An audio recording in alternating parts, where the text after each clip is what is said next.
Welcome to our video on the power of screen sharing with Zoom.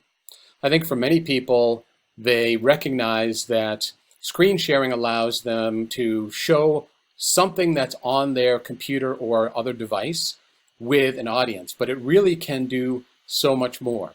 So what we're going to do as a group is demonstrate to you not just each feature, but how you can really leverage it to engage others in the process of giving feedback and also receiving feedback yourself. So the default typically for sharing the screen is only the presenter is sharing the screen initially, and you can change it to multiple participants can share. It's one of the easiest ways to give folks the opportunity to share their screen. And what I'm going to do is I'm going to share my screen first and demonstrate a few things. I'm going to ask for some other examples. And what can be really helpful is whoever's going to share is explain what you're going to share, because sometimes when you go to do so, it doesn't appear on the screen if you haven't properly highlighted it or selected it. So what I'm going to do is I'm going to share my screen, and I'm going to tell this group here that I'm going to share a picture that was generated as a word cloud during an activity that I did with a number of people. There were about 40 people in a Zoom workshop, and I asked them to think about the word remote when it comes to remote learning, and to write in a Google Doc what came to mind. And then I just copied and pasted it into a word cloud generator and made this with one click and brought it up for the group to see. So I'm going to go ahead and click share my screen. And anything that's already highlighted will be an option. And I knew that I wanted to share this, so I'm going to click it. I'm going to click share. And then I'm going to check with everyone. Can everyone see the picture? Yes? Great. Now, I could just talk. By all means, that's still a good use of the visual, and explain that for any word cloud, words that are bigger are bigger because more than one person wrote down that word. And what can be really helpful is, as the facilitator, is to be able to go up to this area here and use a tool like Annotate, which allows you to essentially write on top of this without changing it. So I'm going to, for example, click draw, and I'm going to just choose this sort of thickness, and I'm going to say, do you notice how distance and distant comes up, indicating again that when people hear remote, they're thinking about distant, but maybe I instead decide to clear that, and I want to draw attention to a broader region. So I might just drag a circle and say, do you notice this here? And all the participants can see it. And I'll go ahead and clear that again.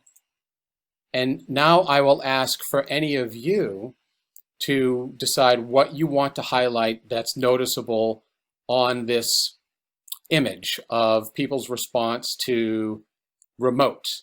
So you see that Nama used just the arrow function, and it tells you which participant actually put that arrow there. So it allows me, without actually seeing Nama, to say, Nama, I see that you put an arrow on self-paced. So this is a great example of how, again, you can engage your audience. Dinesh put his arrow there with the focus on learning. So what I'm going to do now is I'm going to stop sharing. I'm going to clear. I could clear just my drawings for all. I'm going to click stop sharing, and it brings us back to the view of the gallery with everyone. And I'm going to ask that now that I've shown how you can share a picture and use it to engage, the idea of sharing a website. So I'm going to go ahead and I'm going to share that website before I have folks do some other examples. So I'm just going to share a website for the sake of giving it a tour. So I'm going to click share screen, And there we are again with the URL I used earlier. I'm going to click share. Now everyone is seeing this website, and I'm just going to interact with the website and say, for example, if you ever wanted to see some great articles on learning, you can go to this website and you can see the articles in order that they were printed, as well as videos, other resources. So this is a great way to, with the audience seeing what you're doing, give them a tour of a website or other content. So one feature in particular to highlight is one that many people aren't aware exists. It's something that's built right into Brightspace within the share screen. The share screen allows you to share any content with your participants or your audience, and the whiteboard is always one of the options. When you share the whiteboard, not only does it make it visible to all of the participants, but it makes it available for everyone to write on or to annotate. The annotation bar is consistent regardless of the type of content you're sharing, and is particularly useful for something like the whiteboard. I can begin by using the draw feature, select a thicker line, and I might decide that I prefer a different color, or I might decide that I prefer a different thickness, or perhaps I'd like to insert a shape. It might be that I want to put in some shapes, diagrams, and highlight those diagrams or demonstrate relationships between them. Let's go ahead and clear all of my drawings, and let's go to stamps. Stamps can be put anywhere on the whiteboard, and perhaps I just want to erase one instead of all. I can grab the eraser and just get rid of one. Again, if I want to clear all of my drawings, I can.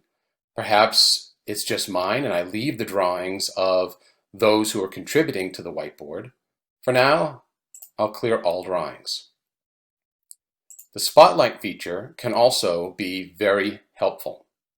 Let's say that there is a diagram of some sort, and a participant wants to raise attention.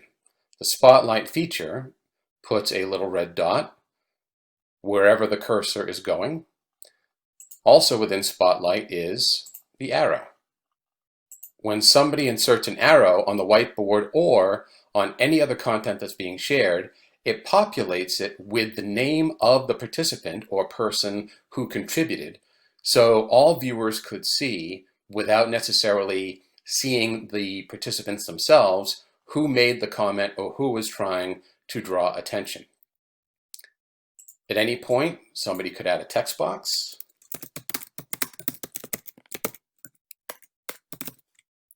which also becomes part of what's on the whiteboard. And any participant can then save the whiteboard to refer back to it as a piece of information, as a study guide, or just as a resource, a takeaway from the session, whether it be a meeting, a study group, or a course. So Nama, how about showing how you can share a PowerPoint? Thanks, Paul. So I'm going to share my screen now as well. And I am going to share a PowerPoint presentation that contains a few slides from our Becoming an Agile Learner presentation. So I'm going to go into full screen. Can everybody see what I'm sharing? Yes. Great. So for example, if you're in a class or you're in a webinar and someone is sharing their presentation, and let's say there's a lot of information on the screen and you want to take some notes for yourself. So if you click annotate, and let's say you click text and you're making a note for yourself that I should try this later, ask my student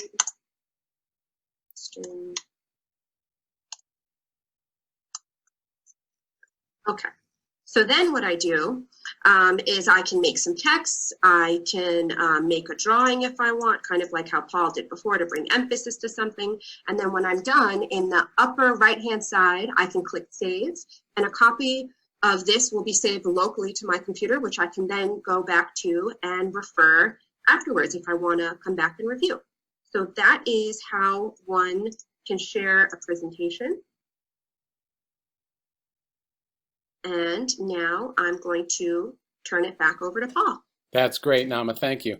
Again, it shows how you can share a presentation, but also the individual participants can say, I really want to remember that, and they can essentially write on it, grab it, save it, and it doesn't change the original document or affect Nama's copy of it as she's going along. So that's great.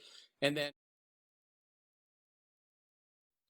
so Christina, for one last example, how about the idea of while there's FaceTime with folks in a meeting or a class together, having folks watch a video while here on Zoom? Sure. So I'm going to show a brief video clip here, a 30-second video clip with everyone. So everyone should be seeing my screen. Can you all see this? And this is about grit and learning, and I'm going to press play. So far, the best idea I've heard about building grit in kids is something called growth mindset. This is an idea developed at Stanford University by Carol Dweck, and it is the belief that the ability to learn is not fixed, that it can change with your effort. Dr. Dweck has shown that when kids read and learn about the brain and how it changes and grows in response to challenge, they're much more likely to persevere when they fail, because they don't believe that failure is a permanent condition. So growth mindset is a great idea for building grit, but we need more. So this is a great example of showing a video clip and then allowing an opportunity for discussion. So I could then ask a question of the group or the class, and then we could spend some time discussing a concept related to the video. Fantastic. Thank you, Christina. So hopefully this has given anyone viewing this a sense of how you can leverage the sharing the screen option to do far more than just making sure everyone's looking at the same content, but rather that folks are engaging, folks are commenting, and folks are receiving feedback. So we hope that this was helpful and that you watch our other videos on how to leverage Zoom. Thank you for watching this video on the power of screen sharing. Please be sure to check out our related videos on utilizing Zoom listed here. For additional information on academic support resources and strategies, visit us at usm.me.edu/agile.